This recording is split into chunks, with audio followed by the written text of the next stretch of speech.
Watched it so many times before, and now you're gonna watch it again. But it's been so many years since you last saw it, and now you show it to your friends, and they're like, what? What am I watching? Why this film? And I'm joined today by Sarah from Scream Scene Podcast. Hello! Hello! Thank you so much for having me. Thank you so much for coming on. Very exciting. Your chosen movie is 1993's The Secret Garden. The IMDb breakdown. A young, recently orphaned girl is sent to England after living in India all of her life. Once there, she begins to explore her new, seemingly isolated surroundings and its secrets. Why this film? So, in doing Scream Scene, we're watching every horror movie ever made in chronological order, and that has given a really unique perspective on the development of the genre, and I've really come to recognize how much I love Gothic horror. And thinking about where this love came from, I started looking back at movies that I've liked in the past, and everything has kind of a Gothic feel, spooky mansion, tragic backstory, woman in the attic kind of thing. And I think my first really earliest introduction to Gothic storytelling is The Secret Garden. That's so cool. It's so interesting that you say that because, absolutely, 100% I agree. It is entirely Gothic, but as a kid, I don't think I ever made that connection. When you've got especially things that Tim Burton's spitting out, you're like, that's Gothic. But you're absolutely right. It's, it's that classic Victorian literature. And there were two that I watched side by side when I was a kid. It was this one and then the 1995 or 6 Little Princess, which was very similar. It was colonial girl's life is turned upside down when she moves to horrible England. Why is so much of Victorian children's literature like this? Yeah, I know, it's so funny, and it's because obviously we had the Empire because we're trash, and everyone was sort of brought up there, and then when they were dragged back to England it was always it's cold and rainy, but I guess there's some magic deep within. And that was sort of the moral of the story a lot of the time. But also it was just hard. It was hard living, harsh life, get up the chimney, no, you don't have a chair at the table. That was just how they sort of lived.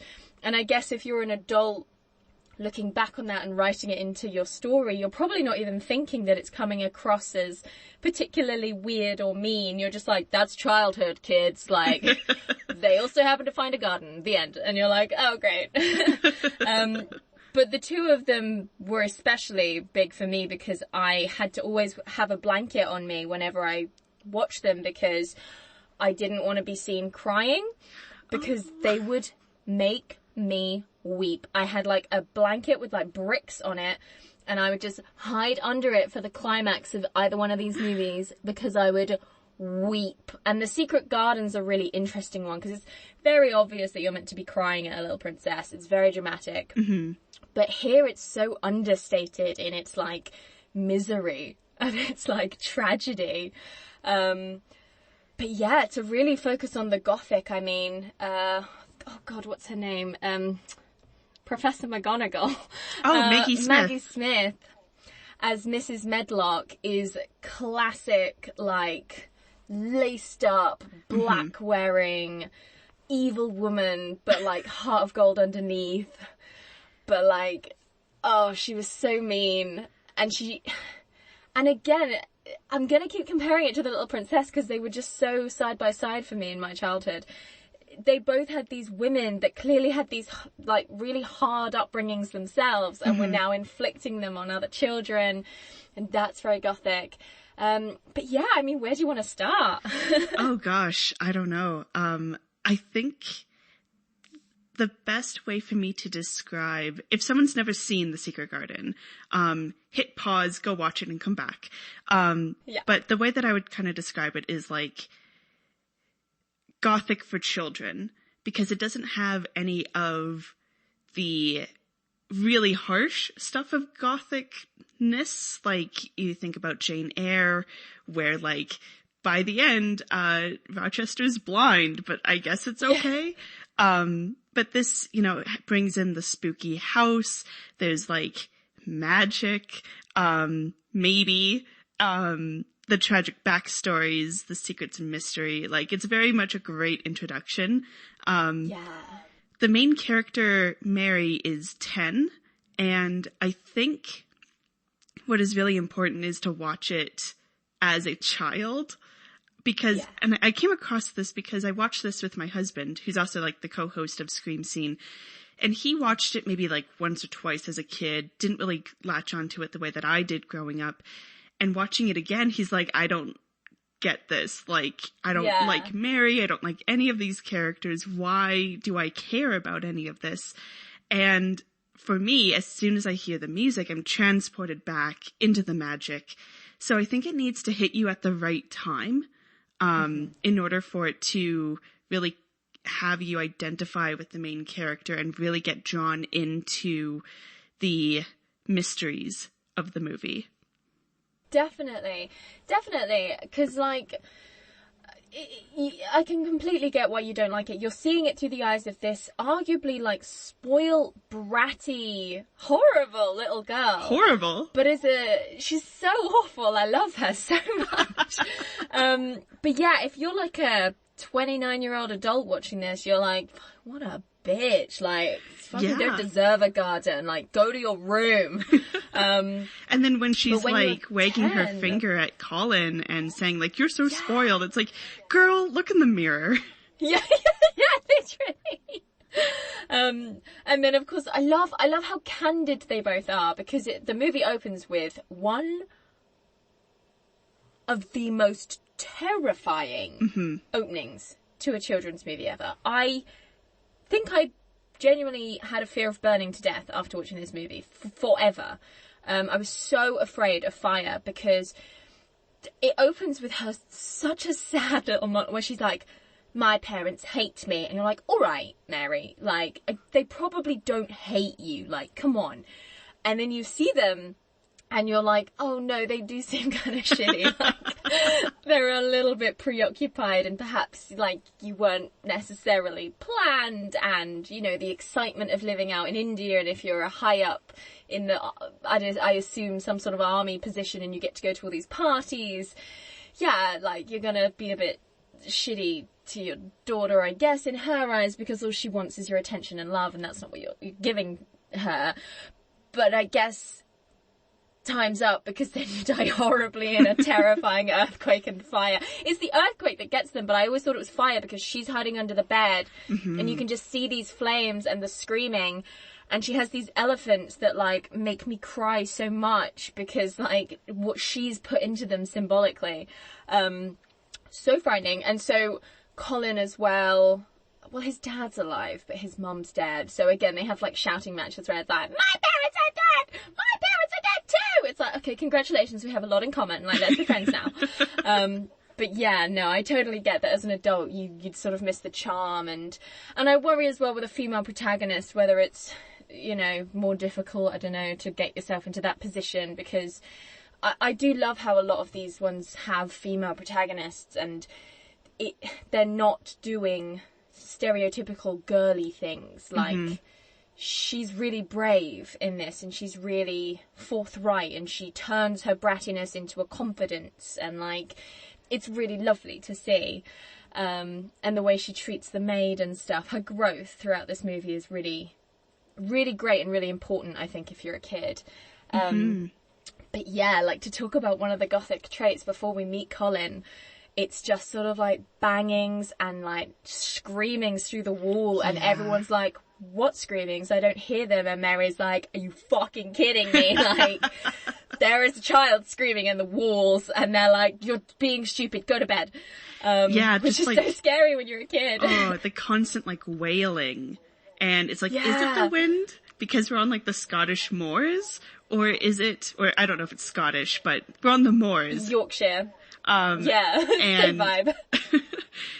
How isolating that also feels, because if it is the wind, like, that just emphasizes you're alone out here. And especially just like losing her family losing, like, any semblance of something that's recognizable, because, like, India and Yorkshire are very different, so Very different. she's completely out of her element. So I really understand that feeling of being, like, feeling so alone as a child, feeling so neglected. Even once you're in the manor, feeling so neglected from what's her name? Mrs. Medlock, from your uncle who, like, doesn't even really want to see you and is scary in his own right. Like, it's really well done and done from the perspective of a child. Definitely. Definitely. You can really put yourself in her shoes, and I was frightened of the noises, and I was frightened of the uncle, and was so shocked when it turns out that he was just sad at the end. Spoiler alert, I guess. As an adult, I'm like, yum. I like the uncle. The uncle should stay more. Do you know what I mean? Like, you rewatch it and you're like, oh, hello, who the hell is that actor? Wow. And the same goes for the dad in The Little Princess, who I think is the Onion Knight from Game of Thrones, which, like, blows my mind a little bit. But, yeah, that was a really fun thing to return to. And Dickon is Andrew Knott, who's very big in the UK. He's in a lot of, like, he was one of the History Boys alongside James Corden, and that sort of group of young men went on to do, like, loads of UK theatre and television and film and stuff. Oh, that's cool. But yeah, so it's really fun. You look back on it and you're like, this cast is incredible. Like, you're recognising everyone. Which is really cool. Mm-hmm. But definitely it's, and I think it's such a joy to then watch it as an adult who had watched it as a child, to then be like instantly more sympathetic with the uncle. Like, he doesn't want to see anyone that reminds him of his dead wife and now dead sister-in-law or whatever she was. Sister? Yeah, maybe sister-in-law. Sister, yeah. And that's really sad. What freaked me out as a kid, and this is very sort of Frankenstein-y, was the medicine aspect of it. Everything they ever did to Colin, even something as simple as putting him in, like, an ice bath. The thought of that as a child, I was like, do you want him to die? Like, putting weird suckers on him, using machines, making him bite down on things. Like, I don't know, I've probably exaggerated it in my head, but it's a very sort of old-fashioned medicine where, you know, they don't give him a full-on lobotomy, but, like, they sort of act towards, and they're so serious about it, like, we have to, and they're all wearing masks. And, like, it's frightening. And as a child that was frightened of everything, everything includes, like, germs and stuff. So I was like, Mary! Oh, man. When he has the freak out about spores on the wind when they're opening up his windows, I remember being like, oh, my God, the spores! Oh, no! Yeah! Because, like, I have asthma, so, like, I really feel with that. Genuinely the spores. Yeah. And, of course, watching it in 2021 and everyone's, like, so focused on have the masks on, and Mary's like, I'm not wearing a mask. I was like, oh, Mary. Yeah. Oh, no. Like, Mary? Mary, who did you vote for? Yeah, really interestingly topical, whereas before it was just like a bizarre little quirk where it's like, oh, wearing masks, that's cute, I guess doctors do. And now we're like, oh my goodness, masks. Yeah, and it's weird because we kind of know that Colin isn't really sick, right? Yeah. Like, especially if you've seen it before, like, you know that he is just, like, kept in the bed, yeah, because they're afraid of what might happen to him. So then thinking about, like, all these precautions and they're just being overprotective. But in today's world, we're like, no, we kind of need to be protective right now. Yeah, we need to be isolated in a beautiful four-poster bed and have people come to us with masks on, like, whereas back then you're just like, get out in the garden, Colin, come on, like, get outside. That's such a lovely little, like, him and Mary have the real sort of growth of this movie, where he literally learns to, like, walk. Yeah. Which, again, is so terrifying when you think, as you've said, that there's not anything wrong with him. There never was anything wrong with him. And you've kept, like, 2+ years off of this child's life, convincing him that he's ill. Like, I think there's a term for that, but I think they updated it recently, and I don't want to get it wrong.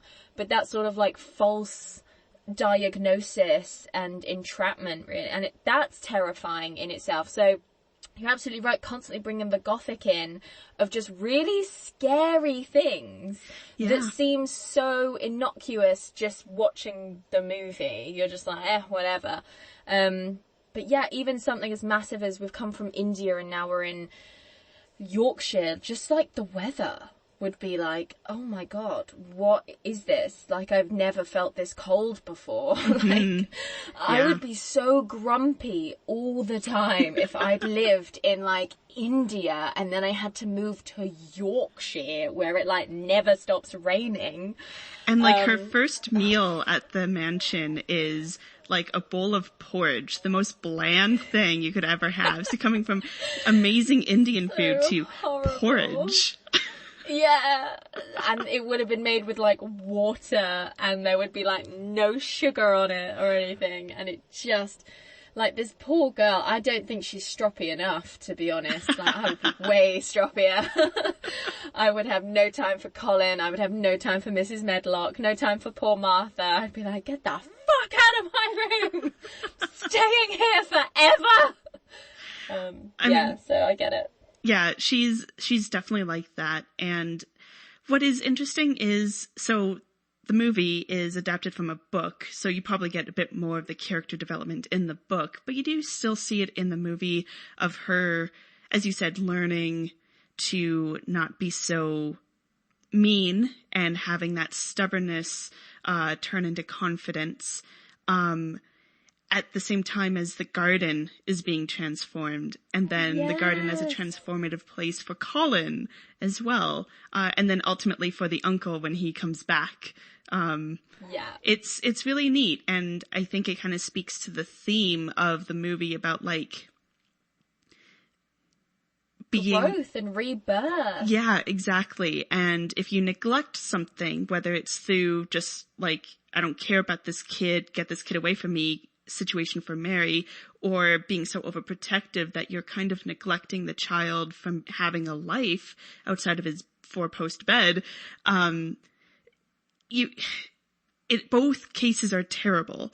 And it's not that, like, getting outside cures all. It's more like putting in the effort to see something grow and become its own is very rewarding. Yeah, definitely. And I think that's really lovely. If you imagine when it was first published, perhaps adults reading this to their children, you'd hope that they would reap those lessons from it at the same time as the child learning fun lessons about, like, I don't know, environmentalism or whatever. Like, the adult is there like, oh yeah, that's true, maybe I should let my kid have that bike after all, or whatever, like, they interpret it as. Such a beautiful point, like, really lovely. You're absolutely right. And the garden is such an emotional core of the movie as well. Every time we're in the garden, I'm crying, because there's, from as little as, like, they first show Colin the garden and they, like, play in the flowers and there's, like, a swing and they're having a really lovely time, and you're emotional because, like, they're all just having a lovely time.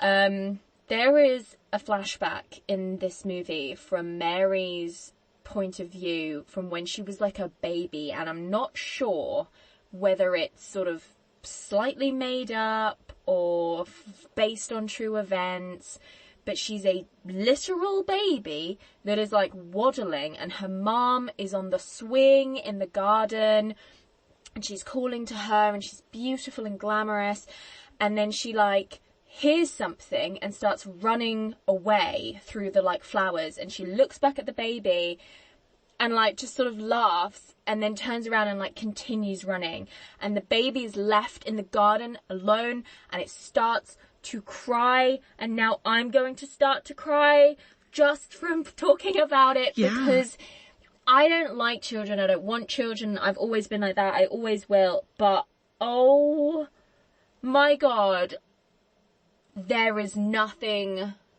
it's one of the worst things that's ever been captured on camera. Like, it is just heartbreaking. The way she looks back at this child, laughs, and then runs off through the flowers.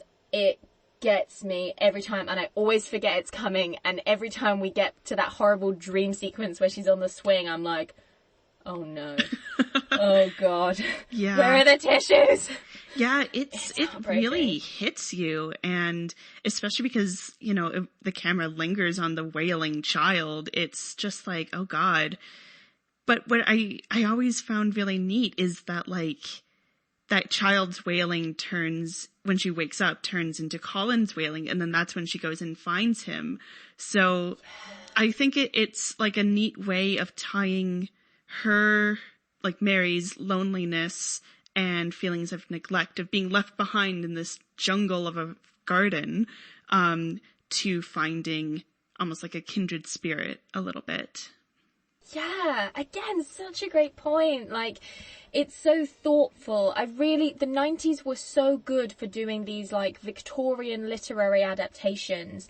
And I haven't seen it yet, but there's a 2020 version of The Secret Garden now with Colin Firth as the uncle and Julie Walters as Miss Medlock, which I just think is bizarre casting because I'm sure she does a wonderful job.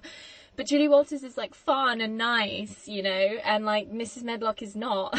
No, she needs to be cold and distant. Like, Maggie Smith is perfect. Is such perfect casting. And so already and Colin Firth is too well known to play the uncle. I said it, but that's my review on the modern day Secret Garden. And it's set in, like, World War II. Because the trouble now, in the 90s, I think the Victorian era was, like, I don't know how many years, but, like, enough years away that it could be romanticised a little bit, but close enough that we could buy it, and we could buy what we were seeing, and we were okay with it. Whereas now they seem frightened to set things that far away for children. And you see it in everything, in the sort of Swallows and Amazons, and in if they ever did, like, a Famous Five, they try and bring things closer to a closer past, so modern children have something to relate to. Which I think is such a shame, because granted, I didn't get a mobile phone till I was 13, the internet was in its infancy when I was, so I wasn't there being like, oh, why doesn't Mary have a mobile telephone? Or any of the things that, you know, the, like, newspapers would argue that's why the kids don't get with the movies these days. But I don't know, I think it's a shame, because I think they make so much more sense set in their original setting. And I don't like the idea of it being set in World War II. But I understand how it could be problematic to refer to the Empire, but they don't really, and we should be taught about it anyway. I don't know. Have you seen the new one? I haven't. I didn't know it was set during World War II. That almost makes it feel like they're trying to tap into, like C.S. Lewis' line, The Witch in the Wardrobe.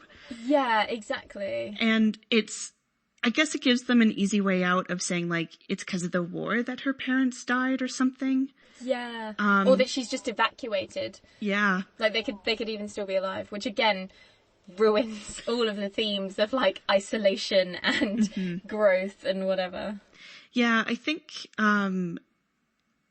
definitely if you look at, I don't know what kind of shift happened, but you're right that the 90s was a time for, you know, adapting these kind of Victorian stories, and now we don't really seem to, unless they are completely devoid of that Empire context. Like, I think of like the recent Emma adaptation, which works really well, but doesn't mention the Empire or anything like that. And yeah, I think you're totally right that we have to be talking about it. And there's a moment in The Secret Garden that I remember finding uncomfortable as a kid, and I didn't really know why. And I still find it uncomfortable, but at least I know why now. It's when Martha, her maid, is like, when I heard you were coming from India, I wasn't sure if you would be a native.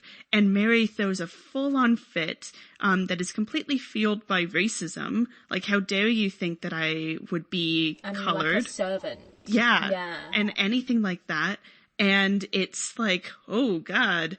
And I think, like, on a surface level, you could be like, well, she is throwing a fit because she thinks that, like, oh, you think I would be a servant, so this class isn't there. But I think it's the fact that it's fueled by racism that is key to understanding, like, some aspect of this culture that she's in and has come from. There's a lot of neat things in The Secret Garden that I think it touches on and includes, but doesn't really invoke, or like deal with. So there's the racism of like colonized India. There's, the classism, of like, you know, who has power here. We get to see the servants, but we don't really know much about them beyond Martha, like the kitchen scenes and stuff like that. And the way that Mrs. Medlock tries to invoke a power structure, even though she is still a servant, almost like trying to be a middle class servant, I guess. And then, of course, ableism is very much in this movie. And I don't know if there would be a way for The Secret Garden to be adapted without, almost like ableism being a byproduct of it, because it's talking about, you know, if you put in the care to something, it will flourish.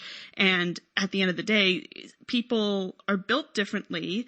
And if someone can't walk, any amount of time in a garden isn't going to actually fix that. And the way that Colin is like so offended when anyone calls him crippled. And how that's like, it's not that they're trying to say the word crippled is, he's offended about being called crippled, not because he isn't crippled, but because that's a bad word. So there's a lot of interesting things like that I think like people adapting it today would feel the need to really address. And some people might address it by just completely avoiding it, like setting it in World War II and avoiding the topic of racism, maybe. Yeah. Brilliant points. So interesting. I hadn't even considered that. You're so right. Like, it was so much easier, for want of a better word, in the 90s, because people weren't addressing these things as willingly and openly.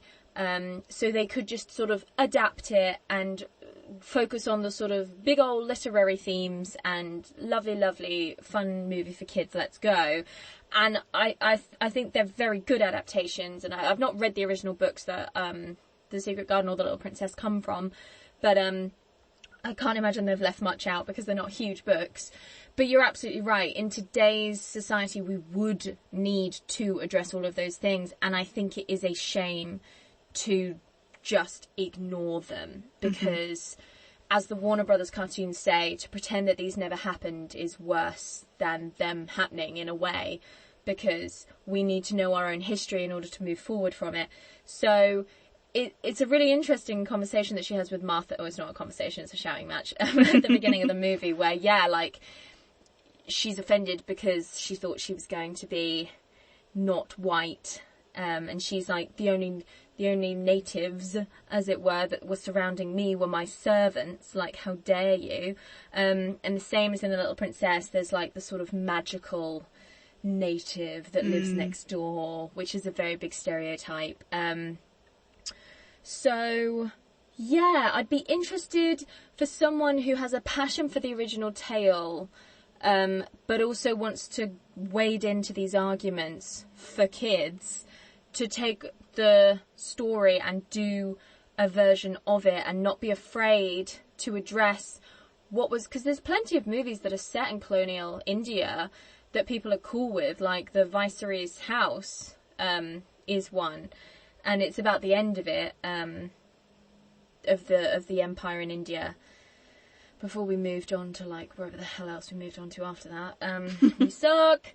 But this is the thing, we do suck, and these children would have had, and these people in the mainland, as it were, would have had these ideas and these thoughts, and it completely makes up, as you said, the culture that they're living in, and that's why things were different and things are so foreign, as it were, to nowadays. That's not to say that, like, racism doesn't exist anymore. According to our government, it doesn't, but I can assure you it does. And stuff. But, yeah, so I think you're right. I think it would be difficult. It would be a difficult thing to do. I don't think it's impossible. But it would need a lot of people from a lot of different backgrounds to come on board during the writing process and the whole production to ensure that you're getting it right, and what you're saying things in the right way, and you're getting the right points across, because it would be hard to sort of be able to just put this thing out as entertainment and make it, like, historically accurate, if you will, and not offensive. Yeah, it's a really tricky one. I don't know how they would do it. Yeah. I think, The Secret Garden, like I said, it's not really dealing with these issues, but it is at least putting them forward. With the classism thing, I really appreciate that while we see the ridiculousness of Colin, a 10-year-old, being the lord of the house just because he happens to be upper class, we still also get to see a little bit of the inner lives of the servants, like seeing the kitchen, hearing the cook. She's like singing Green Sleeves as she cooks, and the interesting way that Mary gets to be on like the boundary of that, because Martha is like getting her dressed up to go outside, and she's just outside the kitchen, but never really a part of it. It's interesting the way that the filmmaker and everyone involved tried to at least put forward that there's a larger world beyond just the upper class children's lives. Definitely that upstairs downstairs vibe. And I wonder if there's more characters in the book from the downstairs that have more to say and more to do. I don't know, I've never read it. But no, she's very much sort of between both worlds. Whereas, Colin would never go anywhere near the kitchens. And we never see him go anywhere near the kitchens. And we only really see him talk to Miss Medlock. And it's to give orders. Like when he first tries to go outside and he's like, I'm going outside now. And they're like, oh God, okay. Be safe, I guess. That's quite emotional. So yeah, again, when you watch it as a kid, you don't even realise how much there is happening. It's so deep, and like I think that's why it's so good and it's so memorable and it's such a good story as well, because there's so much going on. Whereas, like, not to be a dick to like modern children's entertainment, but the Minions doesn't have this many themes, so just saying, which is an unfair comparison. But yeah, I hope The Secret Garden 2020 doesn't talk down to its audience. I hope it doesn't take the sort of skim off the top of The Secret Garden and just provide that. I hope it dives a bit deeper, because there's so much heart in these films. God, when the uncle returns at the end and he like unblindfolds Colin, I'm gone again. Like, I'm weeping. I'm so upset. Like, it's so sad. And then, like, Mary thinks that she's going to be kicked out now. And you're just like, Mary, no. And she, like, runs away and cries. And then he comes and sees her with his, like, gorgeous long hair that keeps getting in his eyes because of the wind. And he has to keep, like, tucking it behind his ear. I really enjoyed my rewatch. Oh, my goodness. But, yeah.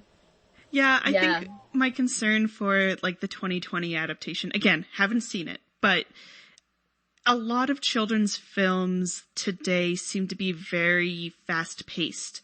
It's almost like a feeling of, like, we have to keep throwing something at the screen, whether the stakes are high or not, in order to keep someone's attention. Something is constantly going on. And in the 93 Secret Garden, you have these quiet, calm moments that can either be, like, eerie, like the wailing through the house, or that one weird, long take on a baby lamb trying to learn how to walk and calling for its mother. Which I always find that that take just seems to go on for a little longer than you expect it to, and you're like, why are we watching and listening to this baby lamb call for its mother? Yeah. It's so true, but it all works. And then there's moments in the garden when the garden is growing, and it's like that wonderful sped up of flowers growing and plants opening and stuff, and that's really speedy and it's really pretty. But I think you're absolutely right. Like, it takes its time, and it takes its time to establish who is who and how we feel about them and where we are and why that's going to be important. Whereas you're right, modern things tend to assume that because of sort of growing up with social media, their attention span is smaller, and so they must just constantly be fed content, and they don't have the patience to indulge in a story. Which I don't know if that's true, or whether that's just something that movie makers assume, or whether it's something that they've studied. But it's a shame, and I think that's why I'd be really interested to watch the 2020 adaptation just to see how different it is. And if it's Gothic-y.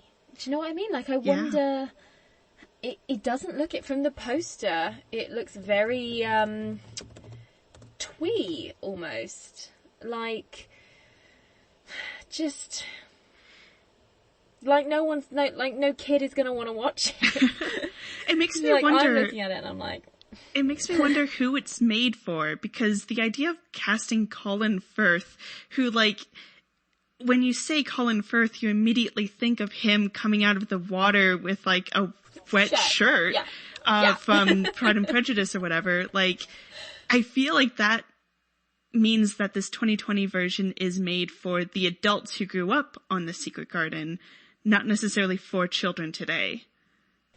Yeah, or like it's something that adults will buy their children to watch, being like, I watched The Secret Garden when I was a kid, and it's good, and therefore we'll watch it, and also I'll enjoy it because Colin Firth is in it. And you know, it's advertised itself, it's from the producers of Harry Potter and Paddington, so it's trying to align itself with the biggest children's franchises of the last decade. She seems to have a dog.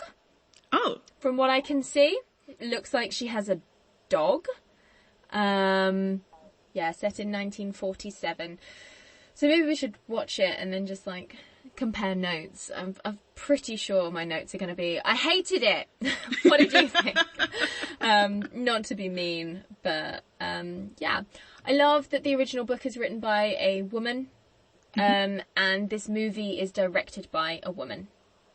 Yeah. And you can tell. You can always tell. Yeah, Even if you don't realise it. Yeah.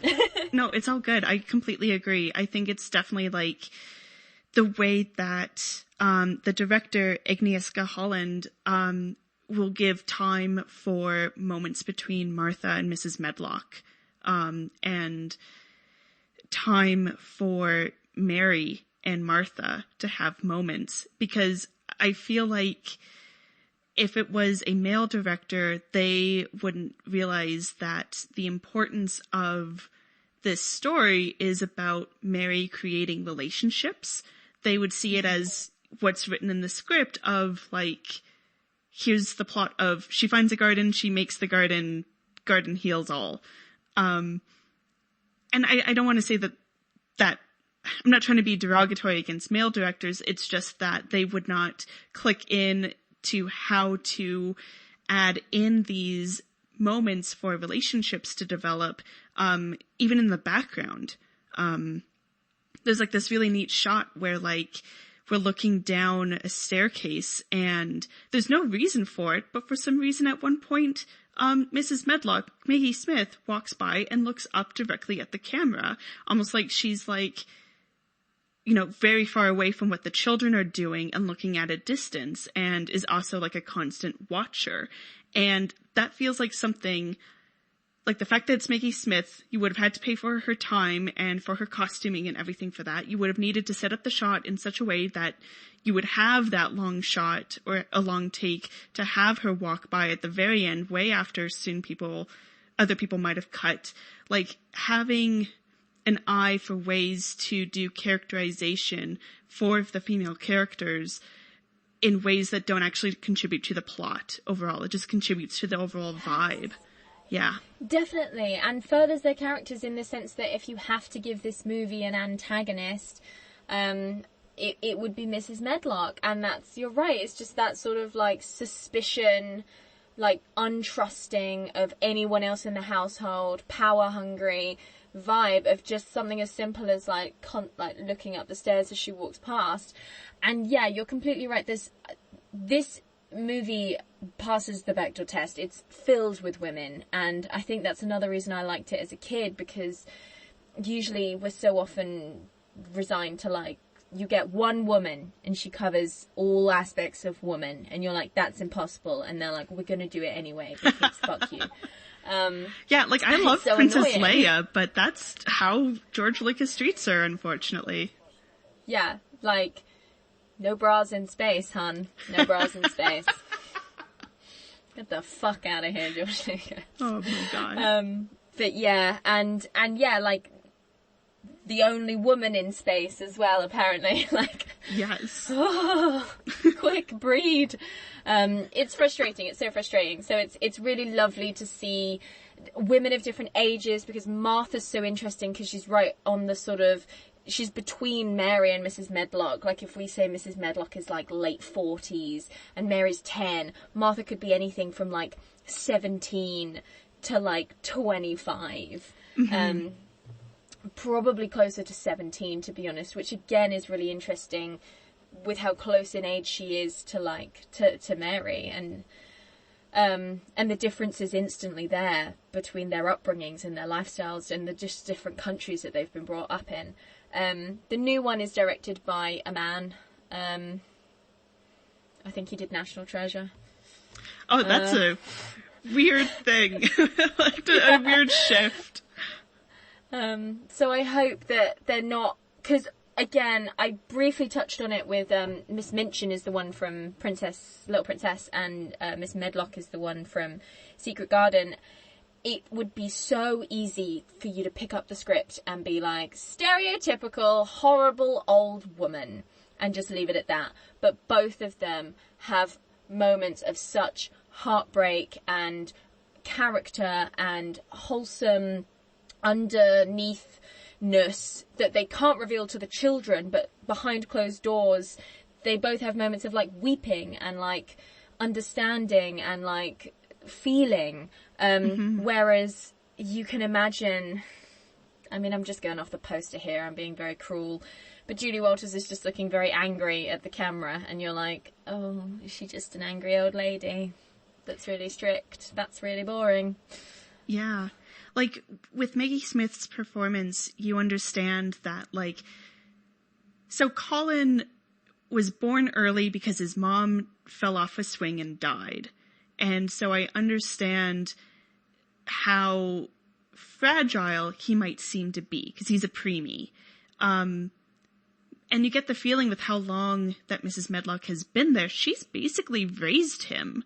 And for the past 10 years has done her absolute best to make sure that he gets the best care, is treated well, because she knows that if he dies, the Lord of the Castle, he's going to go even, like, further insane. She's just trying to do her best. And while that comes out as almost child abuse because of how overprotective she is, how she's not even listening to Colin when he says that he doesn't, like, need some of this type of care, like, it's still coming from, like, a good place.